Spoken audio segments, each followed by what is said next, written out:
Ini adalah kisah pertemuan kami dengan Pak Min, seorang pria yang memutuskan untuk hidup sendirian di sebuah pulau kecil.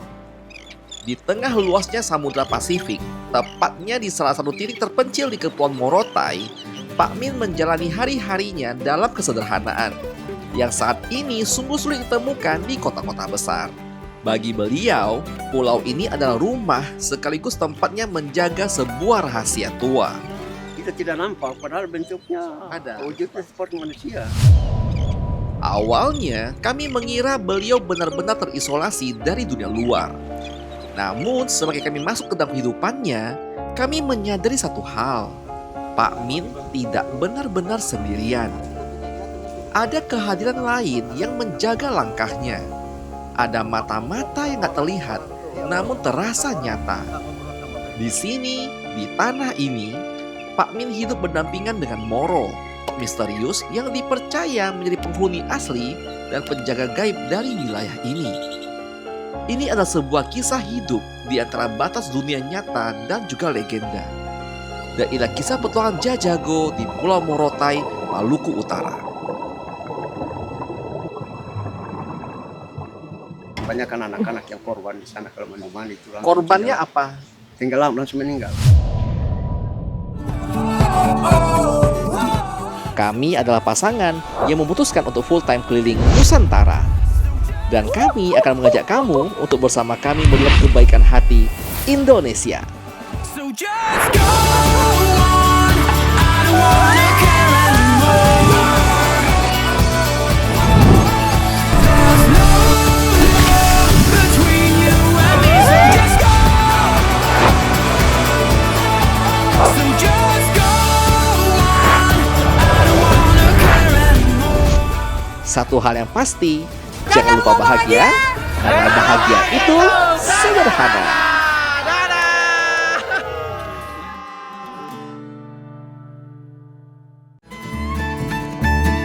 Pada episode sebelumnya, kami sudah menyelesaikan perjalanan dari kota Jailolo di Halmahera Barat menuju ke kota Tobelo di Halmahera Utara. Kami pun lanjut menyeberang menggunakan kapal untuk menuju ke Pulau Morotai, titik paling utara dari Halmahera. Di sini kami berkeliling di ibu kotanya di Daruba, lalu menyelusuri jejak sejarah di Museum Swadaya Mulis Eso, dan juga Museum Trikora yang menyimpan cerita penting dari masa Perang Dunia II hingga perjuangan Operasi Trikora. Perjalanan hari itu juga membawa kami ke indahnya Pantai Armidok, sebuah pantai yang dulunya pernah menjadi dermaga militer Amerika. Hingga akhirnya hari kami ditutup dengan sunset hangat di dermaga Morotai, ditemani dengan lagu, tawa, dan kebersamaan warga lokal yang membuat perjalanan kami berasa begitu berkesan. Dan inilah kelanjutan kisah Jajago untuk hari ini. Dan selamat pagi kepada kita di Jajago Jalan-Jalan Gokil. Ini pagi yang sangat menyenangkan, masih di The Aloha Resort yang ada di Pulau Morotai. Kami happy banget ya di sini karena suasana syahdu banget. Iya. Pagi-pagi kamu bisa jogging di pantai ya, melihat indahnya laut langsung. Dan ini tuh sangat-sangat syahdu, kayak private resort gitu loh, karena memang gak ada siapa-siapa. Dan gak ada suara kendaraan bermotor, cuma suara ombak, suara burung paling banyak di pagi hari. Keren sih. Hari ini ya kita akan mengeksplor lebih jauh untuk sekitaran pulau-pulau kecil ada di Morotai. Kita sudah disiapkan juga ya dengan speedboat untuk eksplor pulau. So tema hari ini adalah island hopping. Bener. Kita mau ke beberapa pulau. Kita mau nengok macam mana pulau-pulau kecil yang ada di Morotai. Ya kita lanjut. Tuh kapal kita keren banget, sudah datang. Iya. Cakep banget weh. Ini salah satu kapal tercantik yang pernah aku pakai. Mantap, Dinas Perhubungan Morotai. Island hopping kali ini ditemani dengan Bang Tio dari Aloha Resort dan teman-teman dari Dinas Pariwisata Morotai. Kami akan berlayar, menyusuri, dan menjelajahi pulau-pulau indah yang ada di sekitar Morotai ini. Cantik sekali, saudara-saudara. Jan! Road is clear. Shotgun ride on my Friday night. Oh, airnya jernih betul. Destinasi pertama kita Pasir Timbul. Dan ini kecil banget. Ini sandbank terkecil Tapi yang pernah aku ini lihat. punya pasir cantik banget loh. Ini bagus banget loh, karena dia tuh kecil dan imut. Iya, halus kan. Mari kita lompat. Oke, terima kasih. Dan kita sudah mendarat nih. Pasir Timbul. Pasir Timbul yang ada di Morotai. Panasnya menyala. Tapi lautnya bagus banget. Bagus ya. Dan ini pasir lembut banget. Iya. Aku sudah ke beberapa busung ya, orang-orang lokal bilang busung, ada sandbank ya, pasir timbul. Iya. Ini salah satu yang paling imut menurut aku. Lucu ya. Bagus, bagus. Alamak, Wah. ini bersih banget. Salah satu keunikan dari sandbank adalah sama seperti tempat lain, dia tuh bakal berubah bentuknya. Jadi di musim-musim tertentu, dia bakal jadi bulan sabit, dia bakal menjadi bulan, dia bisa jadi apa? Bentuk-bentuk berbeda-beda. Kali ini dia bulat. Meski ukurannya nggak besar, tempat itu punya pesona yang unik ya, dengan air yang jernih. Pasir tuh halus banget, dan suasana tuh sangat tenang. Seolah kita sedang berdiri di sebuah titik kecil yang dikelilingi oleh lautan luas. Boleh dibilang ya, ini adalah sandbank terkecil dan terindah yang selama ini pernah kami kunjungi. Girl, I'm loving the ride.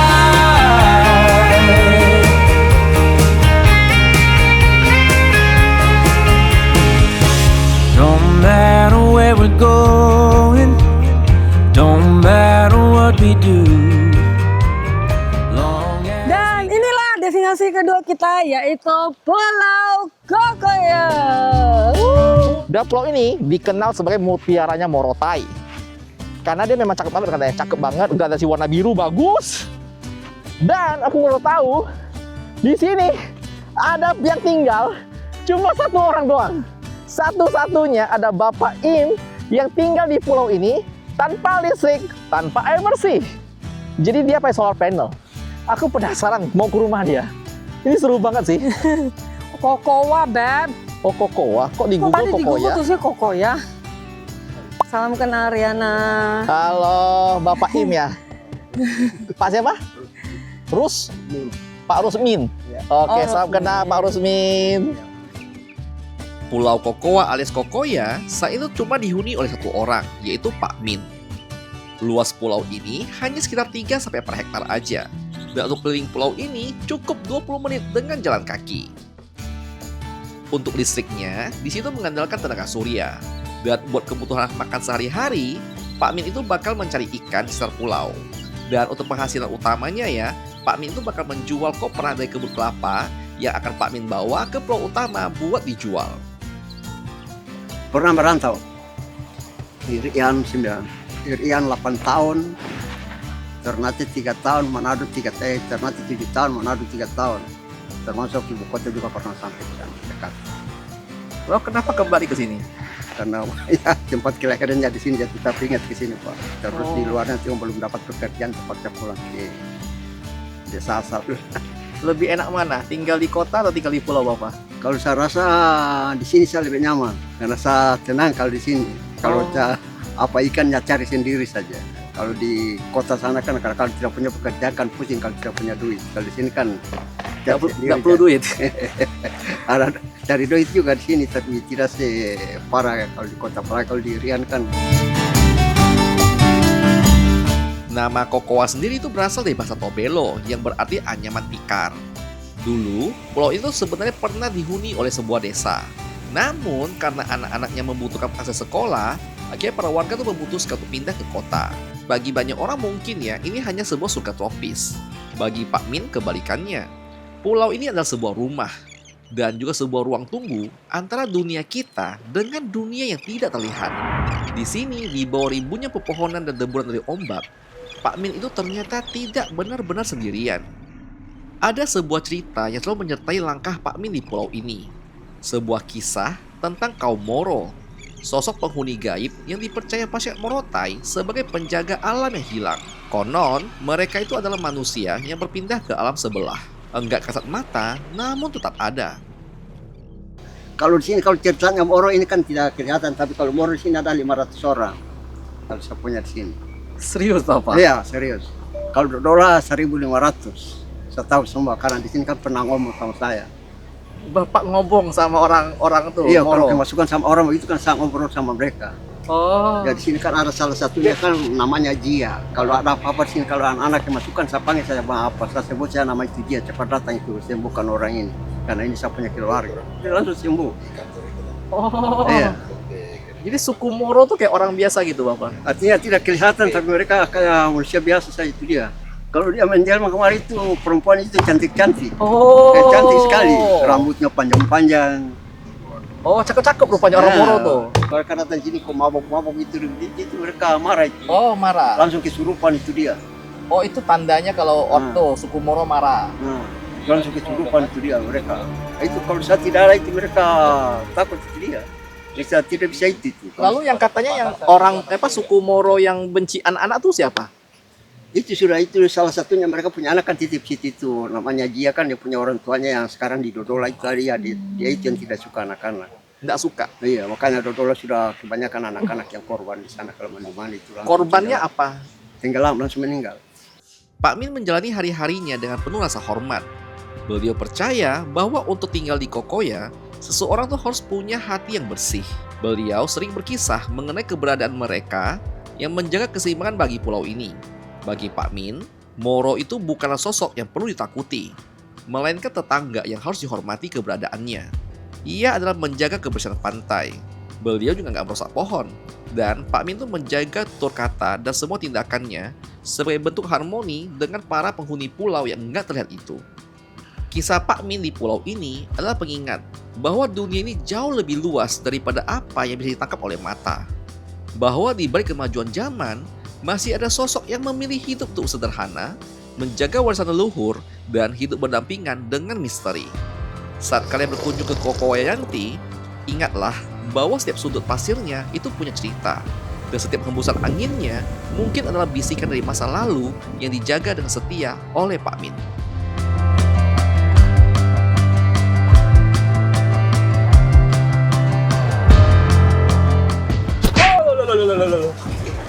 Oke, kita kembali ke kapal dengan kondisi badai. Alright. Semoga aman, guys. Kita percayakan pada kapten.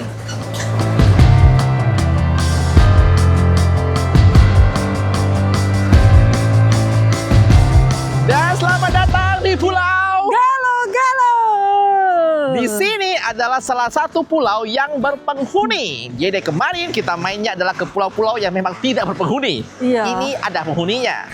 Dan dibagi kedua ada Pulau Galo-Galo besar dan Pulau Galo-Galo kecil. Yes. Di sini juga ada kisah yang menarik ya tentang pulau yang dipindahkan dari utara ke selatan hanya untuk mahar kawin. Keren kan? Dan kau tengok di bawah sini, Beb. Wah! Wow, di sini banyak lamun, alias banyak rumput laut yang jadi makanan dugong. Sayang tak ada dugong. Wow, aku suka. Infrastrukturnya bagus banget karena jembatannya aja warna-warni dan cakep sekali. Galo-galo menarik. Galo.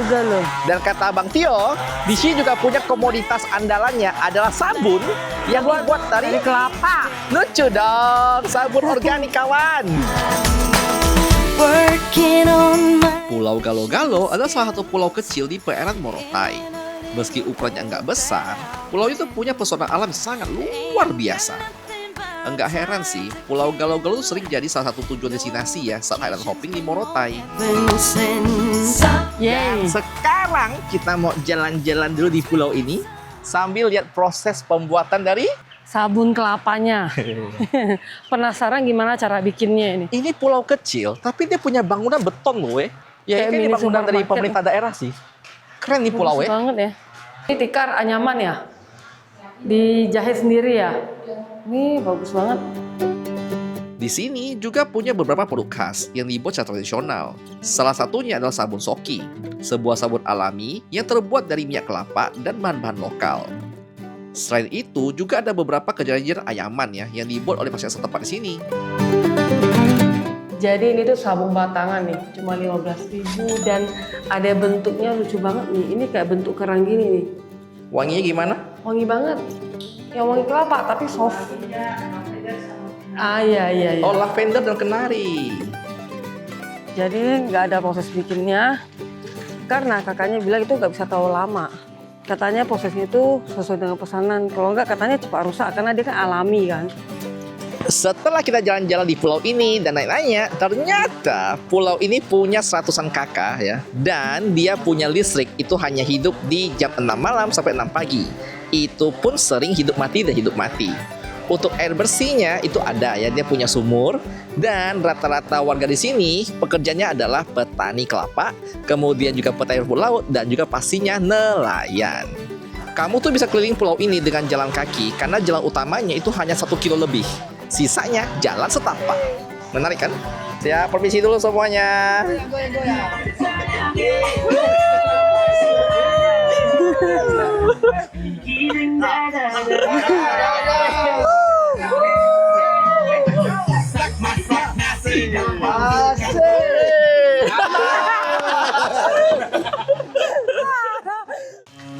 Dan sekarang kita berada pada destinasi paling populer se-Morotai, Pulau Dodola. Jadi yang spesial di sini adalah jembatan pasirnya. Iya tuh di sana. Dan menurut dari Bang Pio, orang yang ke Morotai kalau tak ke Dodola tuh belum sah. Se-legend itulah Dodola. Nah ini pulau ya sangat bersih dan sangat rapi. Iya. Nggak ada sampah sama sekali. Dan aku suka karena tendanya tuh bikin bangunan, dia tuh banyak tong sampah di sini. Itu yang bikin bersih. Nice. Dan dari sekian pulau kita datangi, kabar gembira di sini juga ada bangunan kayu dan Ada warung. Wow, ada warung. Wow. Ini 5.000. Oh ya, makasih. Iya, ini namanya makan with a View. view, kawan. Cuma sayangnya gara-gara hujan kurang biru weh. Ya, kita tunggu nanti matanya terbuka pasti lebih bagus lagi. Iya. Kalau kalian lihat di layar, aku rasa kau tak bisa bedakan mana langit, mana pantainya, betul? Beb, mulai Beb. Karena lautnya tuh memang flat banget kayak danau, ini bagus banget. Keren di sini ya. Dia kayak terlindung sama teluk gitu loh, Beb. Nice, makan dulu. Kita udah bawa bekal nasi kuning. Oho, kelapa toppingnya. Pulau Dodola dikenal sebagai salah satu pulau paling indah di Morotai. Semua orang dari Tobelo sampai ke Ternate dan semuanya tuh selalu bilang kalau ke Morotai wajib main ke Pulau Dodola. Keunikannya adalah pulau itu ternyata terdiri dari 2 bagian yang dihubungkan oleh hamparan pasir putih saat air laut bukan surut. Airnya tuh jernih banget dengan gradasi biru yang memanjakan mata. Bukan jago namanya kalau kita tidak mancing, saudara-saudara. Ini adalah jetinya dan jetinya sedikit hancur, banyak kayu hancur. Amankah ini? Ini bangunan dibuat bagus loh, cuman mungkin kurang di-maintain kali ya. Alamak view-nya Jang. Kau tengok. Pantas ya orang-orang bilang itu spot paling wajib kalau ke Morotai. Ini bagus banget. Tadi aku ngobrol sama Riana kan, Riana bilang ini agak mirip vibes-nya dengan Pantai Poganda yang ada di Luwuk Bangga itu loh. Agak mirip memang. Cuman yang beda adalah dia punya jembatan pasir dulu doang. Itu nggak ada aku temu tempat lain. Itu unik banget. By the way, di Pulau Dodola ini tidak ada penghuni lokalnya. Saya ketemu beberapa orang, semua tuh datang dari Pulau Pelorai, bukan dari sini. Nothing better. There's nothing better. Oke, strike perdana kita. Wuhui. Di bawah tuh banyak ikan citi alias bobara, tapi nggak tahu kenapa makan mancing. Ini kita sebut dengan ikan cendro. Orang lokal bilangnya ikan apa ya? Soa, bukan? Aku lupa apa namanya. Ini ikan yang paling suka memutuskan pancingan. So ya, strike is a strike.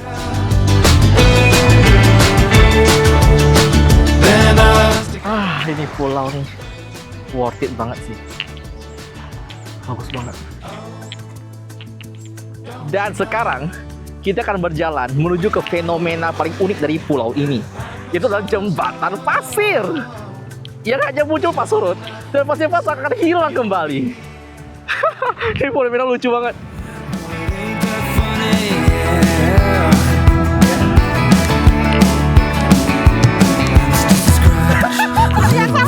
the tank like a fly. Go on, go Hold tight that the change is a bomb on the road you're traveling. Oke, fun fact, jangan berlari ke sana. Kenapa? Karena kita lagi berada di sebuah jembatan pasir yang mana pas lautnya muncul, pas pasang, dia bakal hilang. Itu pulau akan tidak bisa lagi dikunjungi kalau laut sudah pasang. So, selamat tinggal istriku.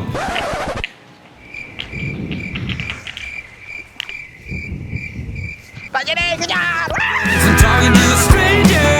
She told me to leave, and goddamn it, I see her point. It's time to go home. I know. It's time to go home. So you can keep your change, just get that pity. She wore me down, and it ain't too pretty. I close my eyes and I bet more money. It's her I'm gonna see, and it ain't that funny.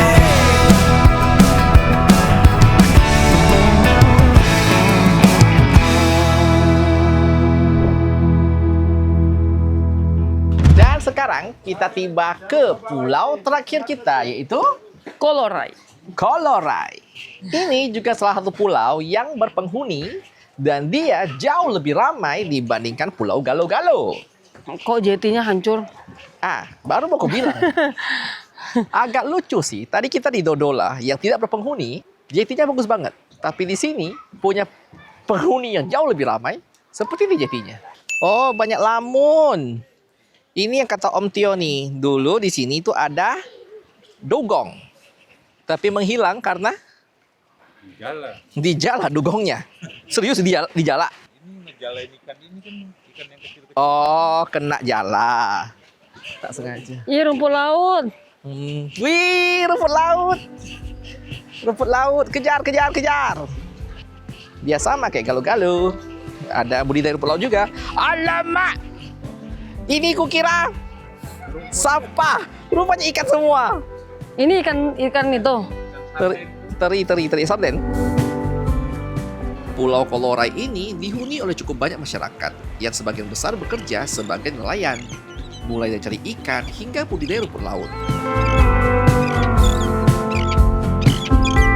Jadi warga-warga di pulau di sini itu kalau memang lagi musim anginnya bagus itu adalah nelayan nyari ikan.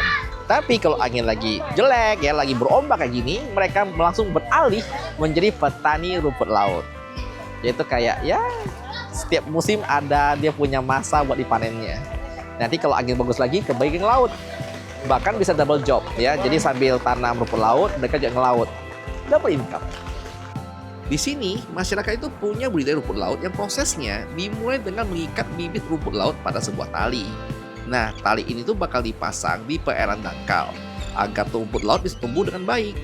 Nah, setelah 1 bulan, rumput laut tuh udah siap dipanen dan kemudian bakal dijemur di bawah sinar matahari sebelum dijual. Ada hal unik di sini, yaitu adalah kelapa yang endemik ada di Morotai aja. Ini namanya kelapa Bido. Kenapa disebut Bido? Karena asal muasalnya itu tumbuhnya cuma di desa Bido. Dan kenapa unik? Karena kalau tengok tingginya, dia cuma setinggi ini saja sudah berbuah. Jadi kau ngambil kelapa tuh tak perlu manjat. Kau malah jongkok buat ngambil buah kelapanya.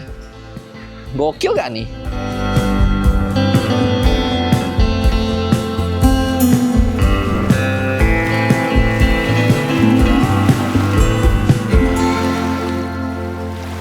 Gigit?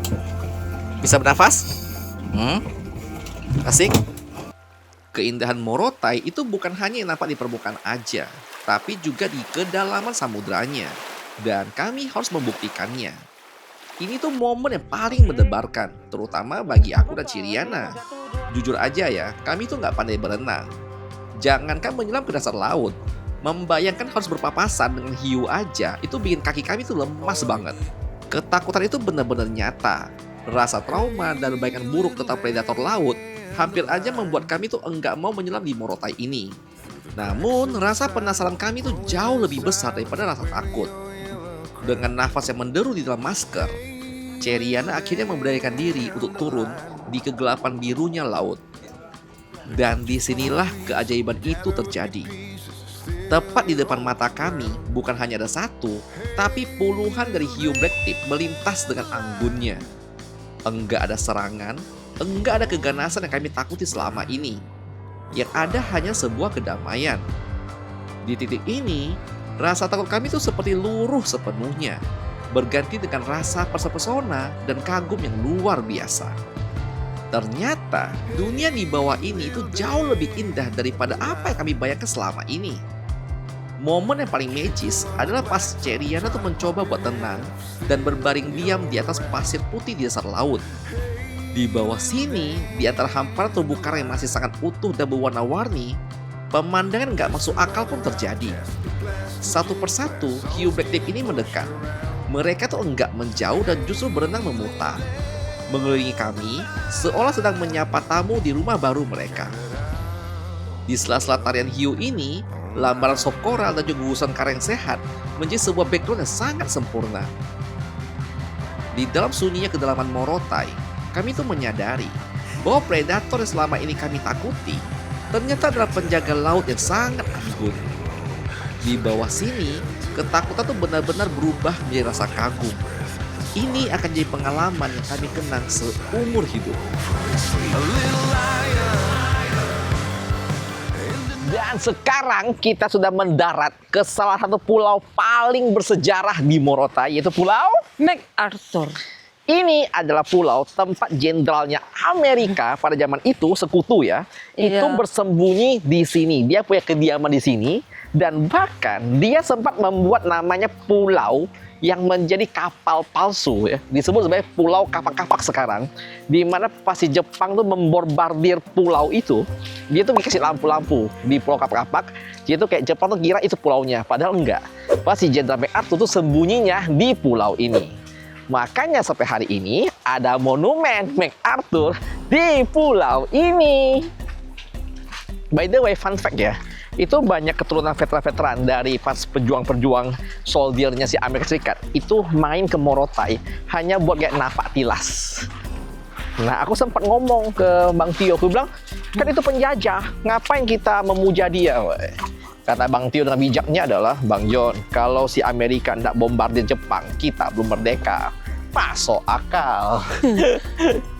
Jadi kalau kalian mau dapat lebih kayak detail itu ya, pastikan kau datang dengan guide ya, kayak Bang Tio nih. Dari The Aloha ya. Jadi kau bakal belajar banyak, bukan cuma tentang pulau cakep, tapi tentang sejarahnya juga. Thank you Bang Tio ya. Yes. Wow. That's the Jenderal MacArthur. Menjelang akhir perjalanan island hopping kami pun singgah ke Pulau MacArthur. Dulunya, tempat itu menjadi salah satu titik yang paling penting ya buat pasukan sekutu saat Perang Dunia Kedua. Dan nama pulau ini memang diambil dari Jenderal Douglas MacArthur, sebuah tempat kecil yang menyimpan jejak sejarah, sekaligus menutup perjalanan kami di Morotai dan pemandangannya yang begitu indah. Tapi alurnya ada sebelum kalian kesini, pastinya kalian main dulu ya ke museum-museum yang ada di Morotai ya, kayak ketemu juga dengan Pak Mulis Eso. Jadi kau tuh tahu, oke ini sejarahnya, pas kau datang, wah inilah dia punya lokasi langsung. Jadi kayak apa ya, wisata Morotai itu kaya dengan sejarah. Jadi nggak cuma lu lihat pemandangan cantik, tapi lu juga dapat experience berbeda. Menurut aku, ini jadi keunggulan Morotai yang nggak dimiliki tempat lain. Dan inilah trip kita untuk hari ini ya, panjang tapi sangat memuaskan dan penuh dengan isi ya. Gimana buat kalian nonton ya, seru kali betul?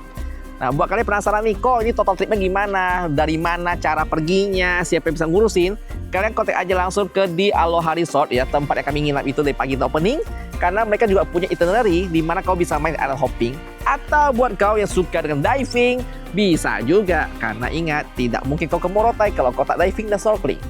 Karena yang kau lihat cuma di bagian permukaannya, kau belum nengok bagian dalamnya.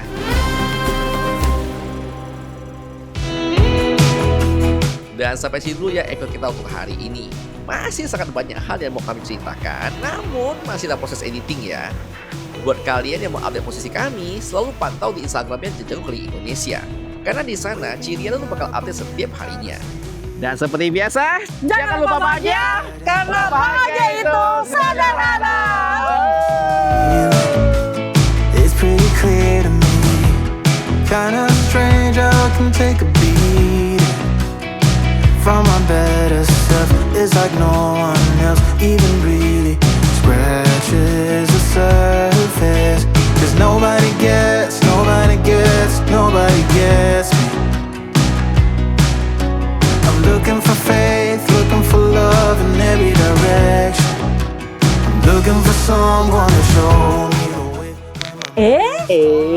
penontonnya.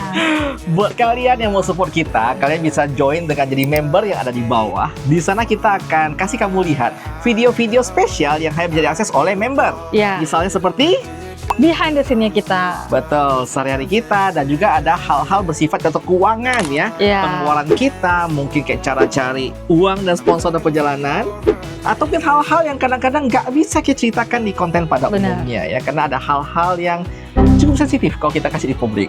Oke, so kami tunggu kalian di fitur membership. Thank you banget buat kalian yang jadi member ya. Berkat Anda lah kita bisa terus membuat video seperti ini ya. Benar. So, thank you sekali lagi ya. Selamat bergabung di membership Jajago dan bergabung keluarga besar kita ya. Ditunggu semua di sana dan Dadah! Any braver, 'cause nobody gets